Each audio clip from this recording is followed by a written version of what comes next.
नमस्कार, आप सभी का स्वागत है आपके अपने YouTube चैनल विनिंग स्काई में। हिंदी की श्रृंखला को आगे बढ़ाते हुए आज हम हिंदी गद्य के विकास के बारे में चर्चा करें।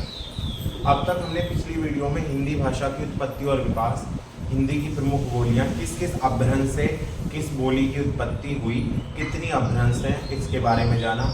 इसके अलावा पूरा हिंदी का पद्य साहित्य जिसमें हमने आदिकाल, भक्तिकाल, रीतिकाल, आधुनिक काल, फिर आधुनिक काल के भी जो और छोटे छोटे पक्ष हैं जैसे भारतेंद्र युग, द्विवेदी युग, उसके बाद छायावाद, प्रगतिवाद, प्रयोगवाद, नई कविता, ये सब एक विस्तृत यात्रा हमने की। उसके बाद अगला टॉपिक बचता है हिंदी गद्य का विकास और उसके बाद हम व्याकरण का खंड शुरू करेंगे।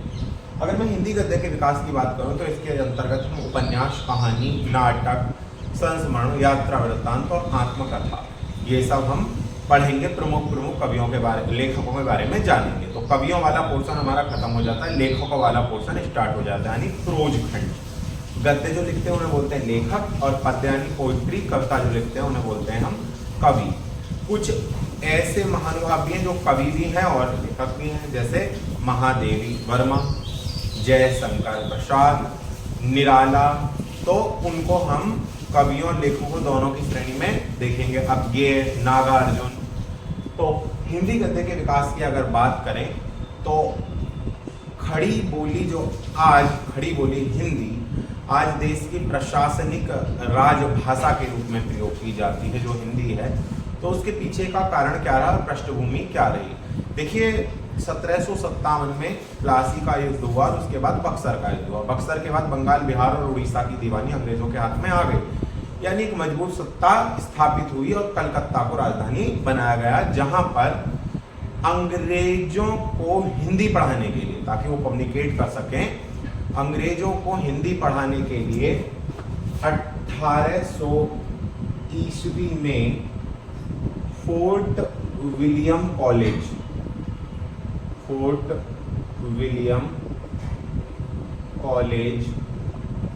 की स्थापना की गई।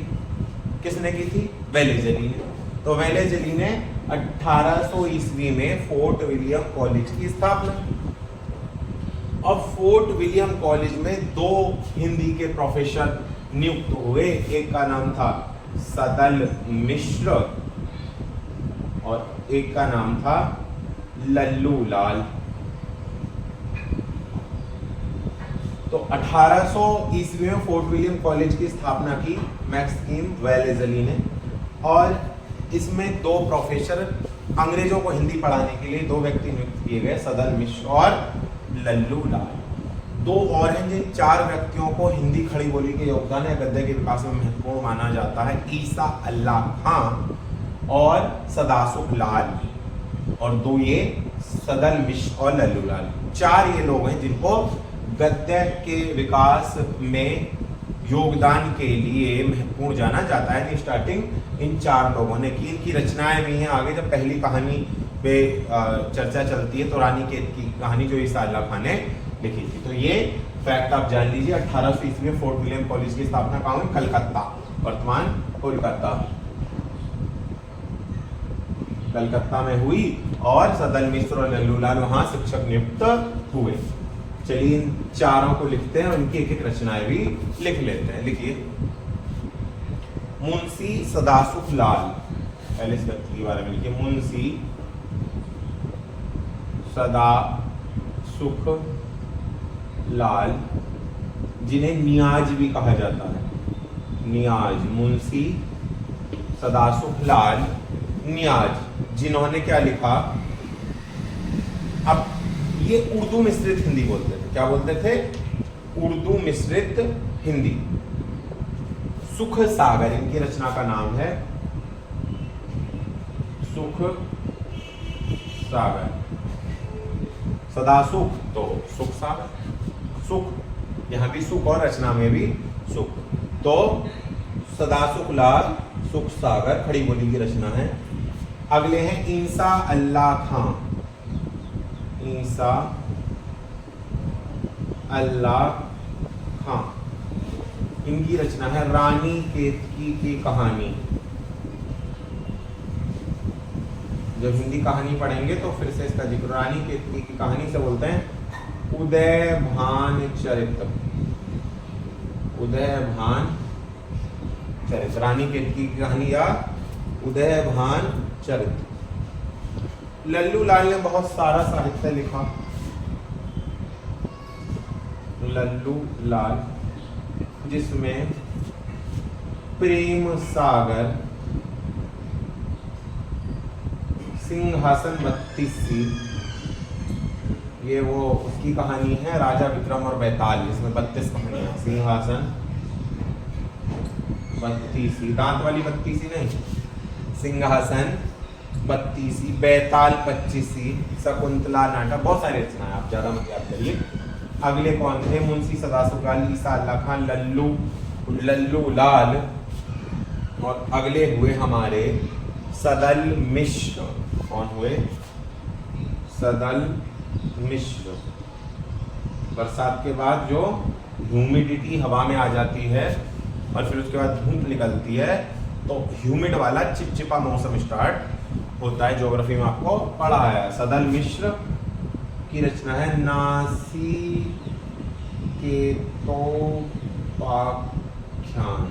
देखिए बहुत ही महत्वपूर्ण है चारों लोग, और इनकी रचना है नासिकेतोपाख्यान, या हिंदी में बोलते हैं चंद्रावली। चंद्रावली, नासिकेतोपाख्यान या चंद्रावली। चलिए रफ कर दें तो 4 शुरुआत करता है, जिसमें से लल्लू लाल और सदल मिश्र कहाँ पे पढ़ा रहे हैं? फोर्ट विलियम में अंग्रेजों को हिंदी पढ़ा रहे हैं, हिंदी। चलिए ऐसे ही बोलते हैं ना। अब देखिए हिंदी गद्य के विकास की जब हम बात करें तो सबसे पहले आएगा उसमें उपन्यास। चलिए 2 लोगों के बारे में और जान लेते हैं। राजा, दोबारा से आ जाएंगे तो शिव प्रसाद सितारे हिंद। राजा शिव प्रसाद सितारे हिंद की रचनाएं लिख लीजिए। ये भी स्टार्टिंग में है। राजा भोज का सपना,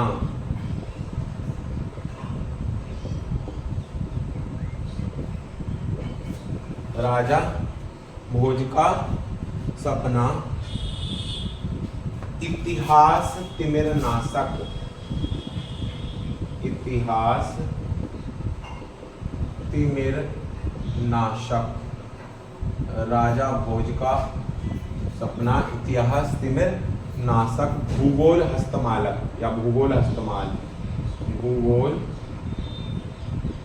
हस्तमाल, आलसियों का कोड़ा या कीड़ा किसी बुक में, वैसे कोड़ा है आलसियों का कोड़ा, वो भी सितारे हिंदी की। अगले हैं राजा लक्ष्मण सिंह। ये उर्दू मिश्रित हिंदी की बात करें, लक्ष्मण सिंह संस्कृत निष्ठ हिंदी की। राजा लक्ष्मण सिंह, राजा लक्ष्मण सिंह। रघुवंश मेघदूत, इन्होंने नाटकों की क्या की है? संस्कृत से हिंदी इन्होंने ट्रांसलेट किया। शकुंतला, रघुवंश और मेघदूत। और राजा शिव प्रसाद सितारे हिंद भारतेंदु हरिश्चंद्र के गुरु थे। गुरु किसके थे? भारतेंदु हरिश्चंद्र के। भारतेंदु भारतीय चांद माती के। तो ये भी फैक्ट पूछा जा सकता है कि भारतेंदु के गुरु का क्या नाम था? राजा शिव प्रसाद सितारे हिंद। चलिए अब देख लेते हैं हिंदी उपन्यास।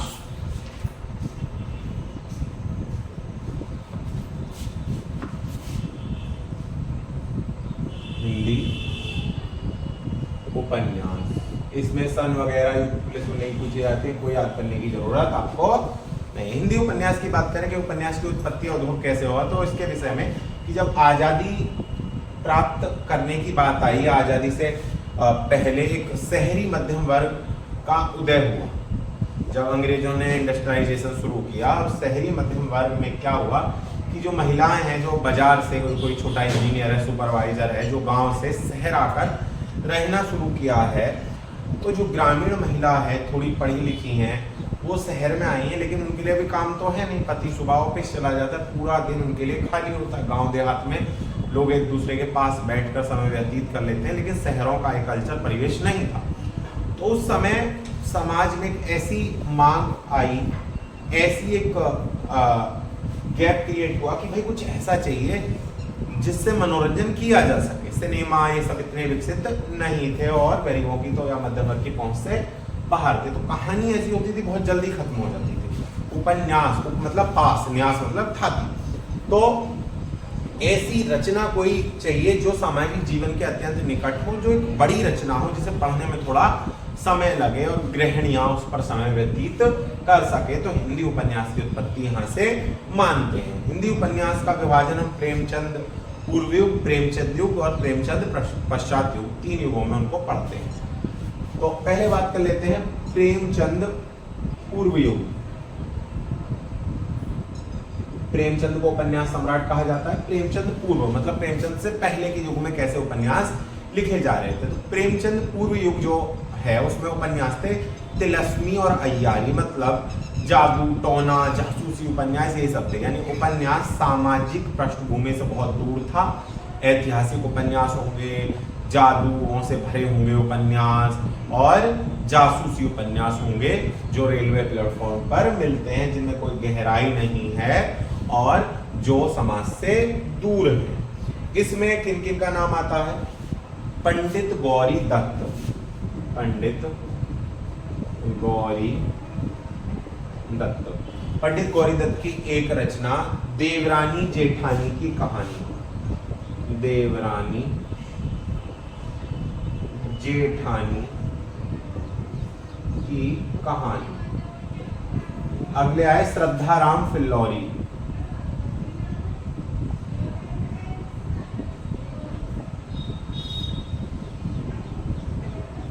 श्रद्धाराम फिल्लौरी। श्रद्धाराम फिल्लौरी की भाग्यवती देखिए बड़ी महत्वपूर्ण पूछी गई है पेपर में। प्रेमचंद की तो इस बार मानसरोवर पूछा गया था। लाला श्रीनिवास दास, जिसे हिंदी का पहला उपन्यास माना जाता है, श्री निवास दास। परीक्षा गुरु, देखिए एब्सोल्यूट कुछ नहीं है, लेकिन पेपर में तो इस पर टिक लगाना। परीक्षा गुरु हिंदी का पहला उपन्यास माना जाता है। लाला श्रीनिवास दास, परीक्षा गुरु। अगला लिखे देवकी नंदन खत्री, रफ कर देंगे। पंडित गौरी दत्त, देवरानी जेठानी की कहानी, श्रद्धाराम फिल्लौरी, भाग्यवती, लाला श्रीनिवास दास, परीक्षा गुरु।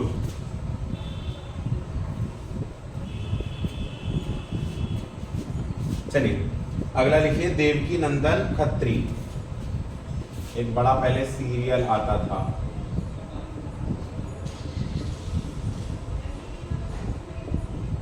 चंद्रकांता, बड़ा पॉपुलर हुआ चंद्रकांता और चंद्रकांता संतति, जिसपे सीरियल भी बना। चंद्रकांता और चंद्रकांता संतति। हरिओर, अयोध्या सिंह उपाध्याय, हरिओर। प्रिय प्रवास हिंदी का खड़ी बोली का पहला महाकाव्य, हरिओर भाई। ठेठ हिंदी का ठाठ, ठेठ हिंदी का ठाठ, ठेठ हिंदी का ठाठ, ठेठ हिंदी का ठाठ। अगले देखिए जिन्हें बोलते हैं जासूसी उपन्यास का प्रणेता, प्रस्तावक, कानंडाल बोलते हैं। गोपाल दास गेहमरी, गोपाल दास, गोपाल राम गेहमरी, सॉरी, गोपाल राम गेहमरी। हिंदी का क्या बोलते हैं? कानन डायल। कानन डायल अंग्रेजी में जासूसी उपन्यासकार हुए हैं, तो जासूसी उपन्यास, जासूसी उपन्यास कैसे? जासूस की भूल, सर कटी लाश, बेगुनाह का खून, जासूसी भूल, अद्भुत, लाश, गुप्तचर, ये सब चीजें इन्होंने लिखी। गोपाल राम गहमरी, रचना नहीं पूछेंगे, कान एंड डायल है, जासूसी उपन्यास। चलिए रब कर देते हैं, आगे देखते हैं। फिर एक ही व्यक्ति है जिसे उपन्यास हृदय का सम्राट, आ जाते हैं प्रेमचंद युग की ओर। हिंदी उपन्यास में प्रेमचंद युग।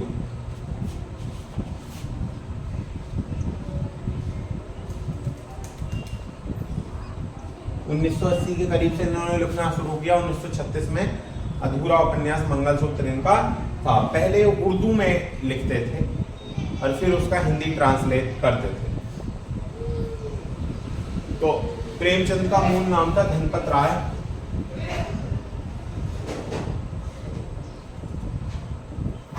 प्रेमचंद का मूल नाम धनपत राय था।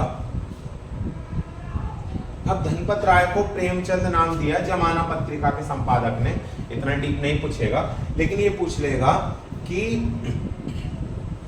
प्रेमचंद को उपन्यासकार सम्राट की उपाधि किसने दी? तो शरत चंद्र चट्टोपाध्याय जो बांग्ला उपन्यासकार हैं, उन्होंने प्रेमचंद को क्या उपाधि दी? उपन्यास का सम्राट। यानी उनसे अच्छे उपन्यास कोई लिख नहीं सकता। उपन्यास सम्राट है, वही राजा है उपन्यास। किसने दी? शरत चंद्र चट्टोपाध्याय ने। अब देखिए एक और प्रश्न आता है कि प्रेमचंद का हिंदी में कौन सा पहला उपन्यास लिखा गया? तो हिंदी में जो पहला उपन्यास लिखा गया वो लिखा गया कायाकल्प। तो हिंदी में पहला प्रेमचंद का उपन्यास क्या लिखा गया? कायाकल्प। और एक जो उनका एकमात्र ऐतिहासिक उपन्यास है, ऐतिहासिक, राजस्थान के बच्चे जानते हैं, रूठी रानी, इसकी कथा बड़ी चलती है, रूठी रानी। चलिए अब देख लेते हैं। सेवा सदन, गबन, गोदान सबसे बाद में लिखा 1936 में, और ये सर्वश्रेष्ठ उपन्यास, हिंदी के सर्वश्रेष्ठ उपन्यासों में से कहा जाता है। प्रेमाश्रम,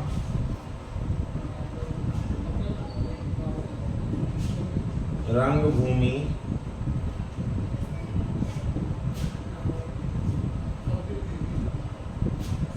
कर्मभूमि, रंगभूमि, कर्मभूमि, प्रेमा उपन्यास भी है।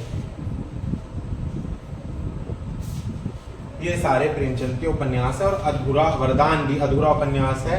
एक और लिखे निर्मला।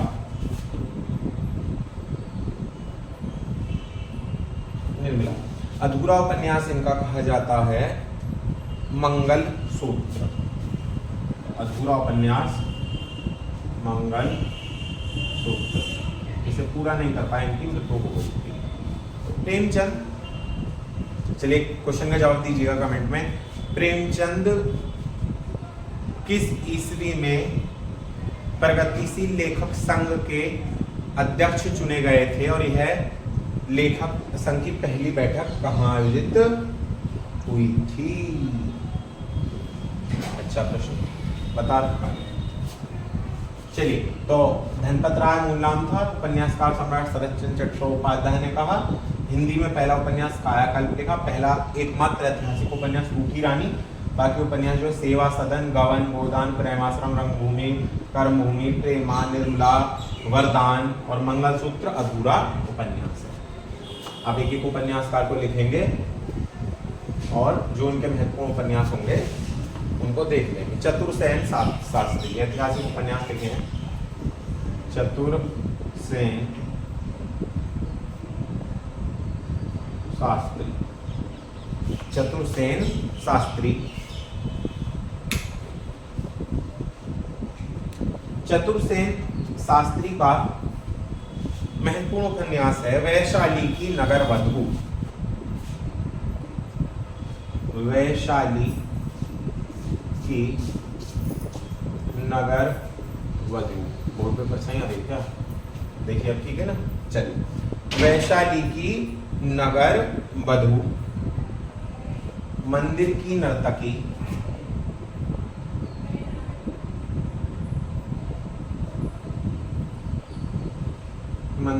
वैशाली की नगर वधू याद रखना बहुत ज्यादा महत्वपूर्ण है चतुर्सेन शास्त्री का। अगले लिखिए उपन्यासकार शिव पूजन सहाय। एक एक उपन्यास लिखा, परेशान मत होइएगा, आपको नेट क्लियर नहीं करना है। शिव पूजन सहाय। मास्टर लोग क्या करते हैं, लिस्ट देते हैं, बेटा रटते रहो, कोई सीक्वेंस नहीं, बच्चा रटता रहता है। और गोदान बता देता है प्रसाद का, और कंकाल तितली इरावती बता देता है प्रेमचंद का, और देहाती दुनिया चतुर्सेन शास्त्री की। फिर ऐसे मिक्सअप होता है। क्यों होता है? क्योंकि सीक्वेंस लिस्ट देती है। इधर एक कॉलम बना, उसमें उपन्यासकार, एक कॉलम बना प्रमुख, बात कोई मतलब नहीं। सिर्फ पूजन सहाय देहाती दुनिया, और आप खुश भी ऐसे लोगों से ही रहते। देहाती दुनिया। चलिए अब क्या कहें,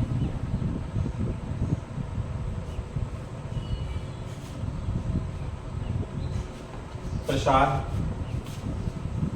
तीन उपन्यास बड़े महत्वपूर्ण हैं, कंकाल तितली और इरावती। कंकाल तितली इरावती। प्रसाद काली फॉन्ट में लिख दे रहे हैं, जयशंकर और लिख दे रहा हूँ, आपका कुछ भरोसा नहीं, ठीक है। जयशंकर प्रसाद। कंकाल तितली इरावती। कंकाल तितली और इरावती। निराला का उपन्यास अप्सरा, सूर्यकांत त्रिपाठी निराला। अप्सरा। चलिए कुछ मनोवैज्ञानिक उपन्यासकार देखते हैं। मनोवैज्ञानिक का मतलब है बाहरी दुनिया से नहीं कंटेक्ट किया, अपने मन से। अवसाद, पीड़ा, ये सारी चीजें। जिनेंद्र कुमार।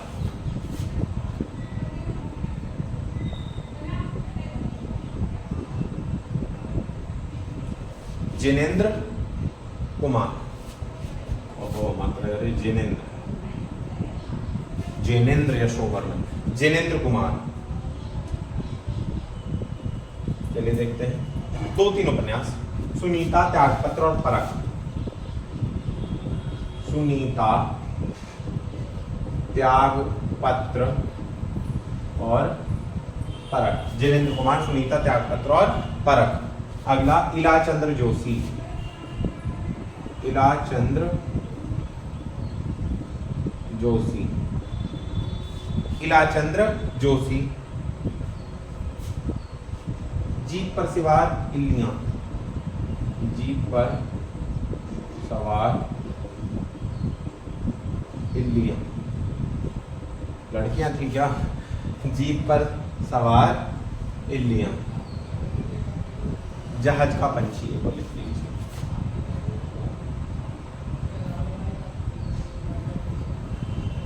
जहाज का पंछी। चलिए रफ करें। जिनेंद्र कुमार, सुनीता, त्यागपत्र और परख। इलाचंद्र जोशी, जीप पर सवार इल्लियां और जहाज का पंछी। अगले हैं अज्ञेय। पूरा नाम पूछ लेता है यूपी पुलिस के पेपर में। सच्चिदानंद हीरानंद वात्सायन अज्ञेय। अज्ञेय। शेखर एक जीवनी। पता नहीं हमारा शेखर कहाँ गया। शेखर एक जीवनी। शेखर अगर वीडियो देख रहे हो तो कमेंट में कहो यस सर। तो कोचिंग में एक प्यारा बच्चा शेखर, जिसको मैं बार बार शेखर एक जीवनी कहा करता हूँ। शेखर एक जीवनी। और एक और लिख लीजिए, अपने अपने अजनबी और नदी के द्वीप। अपने अपने अजनबी और नदी के द्वीप। नदी के द्वीप। चलिए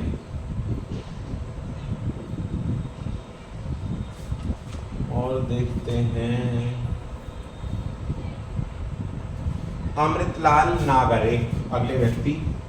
बहुत कम लिखाऊंगा, आप चिंता ना करें।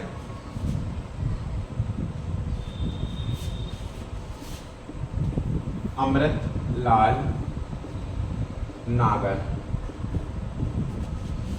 अमृतलाल नागर। देखिए, दो इन्होंने उपन्यास लिखे हैं जो बड़े महत्वपूर्ण हैं। उपन्यास तो बहुत लिखे हैं। मानस का हंस, इसमें तुलसीदास जी की कथा, और खंजन नयन, इसमें सूरदास जी की कथा। राम और काम का द्वंद्व, मानस कांड, बड़ा अच्छा उपन्यास है। तुलसी दास की कथा मानस का हंस। अमृत और विष एक और लिख लीजिए।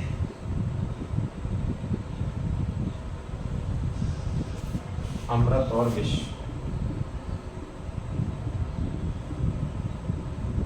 अमृत और विष।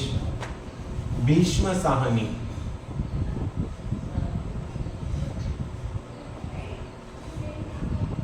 इनका उपन्यास तमस, बंटवारे पर आधारित तमस। रफ कर दें।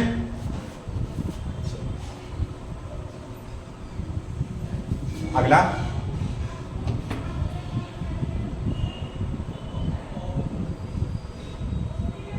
भगवती चरण वर्मा,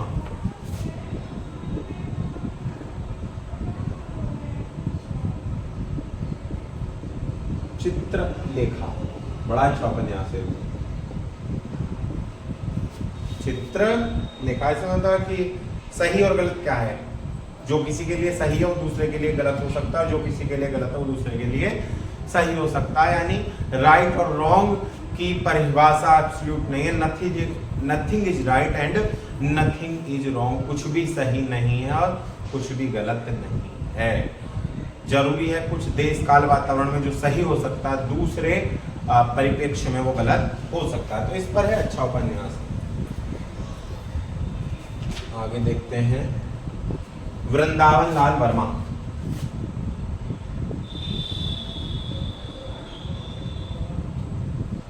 झांसी की रानी, ऐतिहासिक उपन्यास करता है।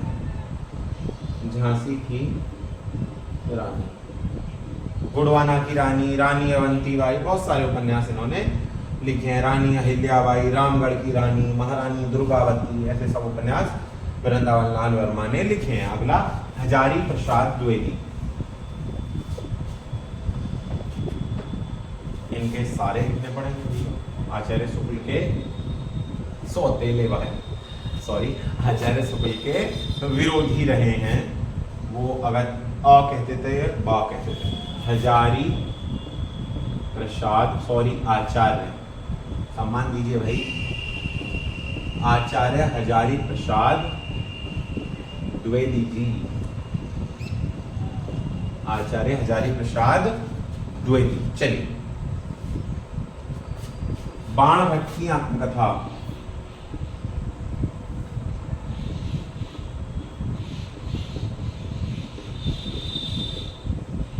चारु चंद्र लेख, बाण भट्ट की आत्मकथा, चारु चंद्र लेख, पुनन्नवा अनामदास का पोथा।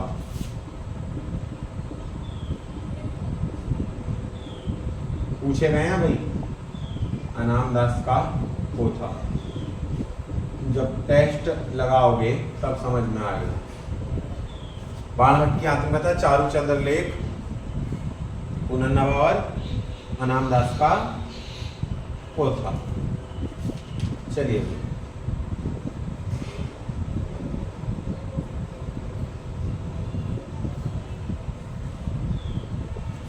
अगले यशपाल एकमात्र उपन्यास लिखिए जो आपके लिए महत्वपूर्ण है। दिव्या, ज्यादा काम नहीं कराओ, स्मार्ट वर्क करते हैं। इसके बाद आपको लिखवाएंगे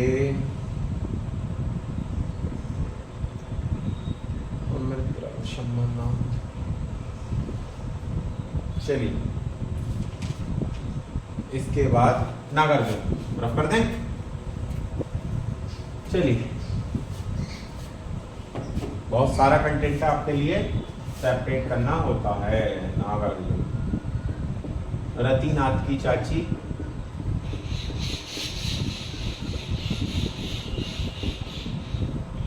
बल चमना है, बल चमना, बल चन्मा, रतिनाथ की जाति बल चमना। रेणु, फणीश्वर नाथ रेणु, आंचलिक उपन्यासकार, फणीश्वर नाथ रेणु। पहला उपन्यास ऐसा लिखा, पूरे जीवन ऐसा नहीं लिख पाए। मैलांचल, पूछा गया मैलांचल, फणीश्वरनाथ रेणु। एक और लिख लीजिए, राही मासूम रजा, राही मासूम रजा। आधा गांव, आधा गांव। तो नागार्जुन, रतिनाथ की चाची, बल चमना और फणीश्वरनाथ रेणु, मैलांचल, और भी पति परित कथा, पलटू बाबू रोड, वो याद नहीं करने। राही मासूम रजा, आधा गांव। चलिए भाई, और कोई है? हाँ जी, अभी तो बहुत बढ़िया बढ़िया जो पूछे भी गए। धर्मवीर भारती, बताइए भाई, ये इनका तो याद ही होगा। धर्मवीर भारती, 2 महत्वपूर्ण उपन्यास। अब वो मेरी दृष्टि से महत्वपूर्ण है, क्या पता किसी और की दृष्टि से और महत्वपूर्ण हो। गुनाहों का देवता,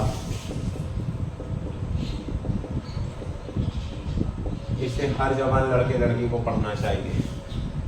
गुनाहों का देवता, कहते हैं प्रयागराज में जो कोचिंग करते हैं, हर लड़का लड़की गुनाहों का देवता जरूर पढ़ते हैं। और सूरज का 7वां घोड़ा,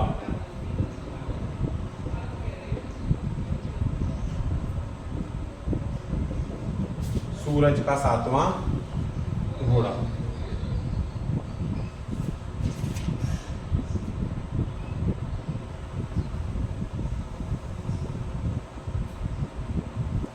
नए लेखकों में कौन है महत्वपूर्ण? कुछ स्त्री लेखक हम देख लेते हैं, लेखिका कहते हैं वैसे, सॉरी। स्त्री लेखिका में आप 5-6 नाम तो लिखिए ही भाई। एक तो आपको मैंने बताया था हिंदी की पहली लेखिका जिन्हें मैन बुकर पुरस्कार मिला। चलिए लिखिए, शुरू करते हैं। कृष्णा शोभती, ये नहीं है वो, आगे लिखाऊंगा। कृष्णा शोभती, 2 उपन्यास। मित्रों मरजानी,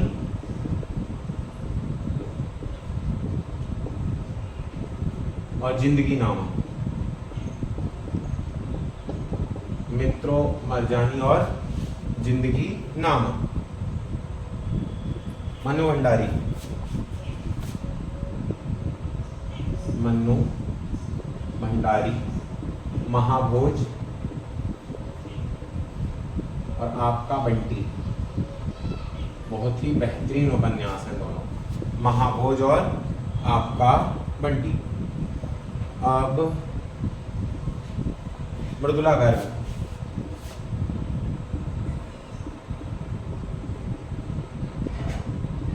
चित कोबरा और कठ गुलाब। चित कोबरा और कठ गुलाब। मैत्रेय पुष्पा, मैत्रेय पुष्पा। मैत्रेय पुष्पा के उपन्यास बहुत सारे हैं, बहुत अच्छे अच्छे उपन्यास। 2-3 लिख लेते हैं। चाक, अलमा कबूतरी, बेतवा बहती रही, बेतवा बहती रही। तो चाक, अलमा कबूतरी और बेतवा बहती रही। मृदुला, चितकौबरा और कठगुलाब। मन्नू भंडारी, महाभोज और आपका बंटी। कृष्णा सोती, मित्रों मरजानी और जिंदगी नाम। चलिए जल्दी जल्दी लिखा कीजिए।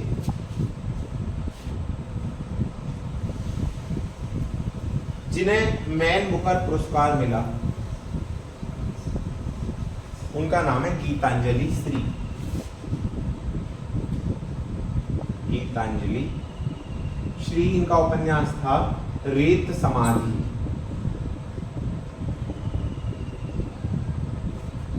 जिसका अंग्रेजी अनुवाद हुआ द टॉम्ब ऑफ सैंड, क्योंकि जो मैन बुकर पुरस्कार मिलता है वो अंग्रेजी भाषा में मिलता है, तो इसका अंग्रेजी उपन्यास हुआ द टॉम्ब ऑफ सैंड, रेत समाधि, गीतांजलि श्री।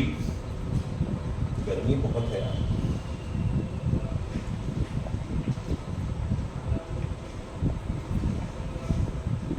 इसे देख लीजिएगा और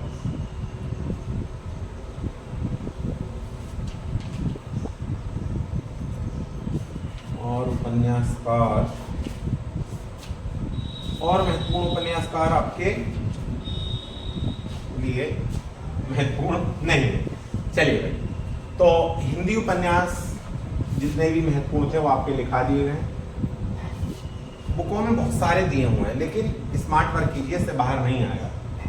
आपको पता है जो मैं कहता हूँ वही होता है। कुछ लोग नहीं कर रहे हैं, हाँ भगवान है अब तो, लेकिन जो पुराने स्टूडेंट हैं वो जानते हैं कि जितना सिलेबस कराएगा उसमें से ही आ जाता है। हाँ, यहाँ आपको इतना डीप जाने की जरूरत नहीं है। अगला टॉपिक है हमारा हिंदी कहानी, उसमें अच्छे से जानेंगे। कहानियाँ भी बहुत सारी हैं, कहानियाँ तो उपन्यास से ज़्यादा है, लेकिन महत्वपूर्ण कहानी लिखेंगे। तो अगली वीडियो में हम हिंदी कहानी को कवर करेंगे, या एक या दो वीडियो और बनेंगी। एक वीडियो में नाटक, इन छोटी छोटी चीज़ों को, और अगली वीडियो में हम क्या करेंगे, पुरस्कार और सम्मान, चाहे सरस्वती सम्मान हो, साहित्य अकादमी सम्मान हो, सलाह का सम्मान हो, वो सब कवर कर लेंगे। ठीक है, तो आप अच्छे से रिवीजन करिए और बार बार इनको पढ़ते रहिए, ऐसे ही सुबह शाम पानी के साथ, तो ये सारे आपको याद हो जाएंगे। और जिस प्रकार इस बार परीक्षा में भी 4-5 क्वेश्चन आए थे साहित्य से, इस बार भी आने निश्चित हैं। चलिए, तो मिलते हैं अगली वीडियो में। तब तक अच्छे से मेहनत कीजिए और पढ़ते रहिए, रिवीजन और MCQ लगाते रहिए। और एक और महत्वपूर्ण बात जो वीडियो के अंत में बता रहा हूँ, यूपी के DG ने DM से सेंटर की लिस्ट मांगी है, जो यूपी पुलिस के सेंटर बनाए जा सकते हैं। तो आप निश्चिंत मत रहिए, आप लग जाइए तैयारी पे। अगस्त में परीक्षा होनी संभावित है ही, डेट नहीं दी है, लेकिन सूत्रों के हिसाब से 1 से 1.5 महीना आपके पास है, इससे ज़्यादा समय नहीं है। चलिए, तो मिलते हैं अगली वीडियो में हिंदी कहानी के साथ। तब तक आप अच्छे से मेहनत करिए और पढ़िए। नमस्कार।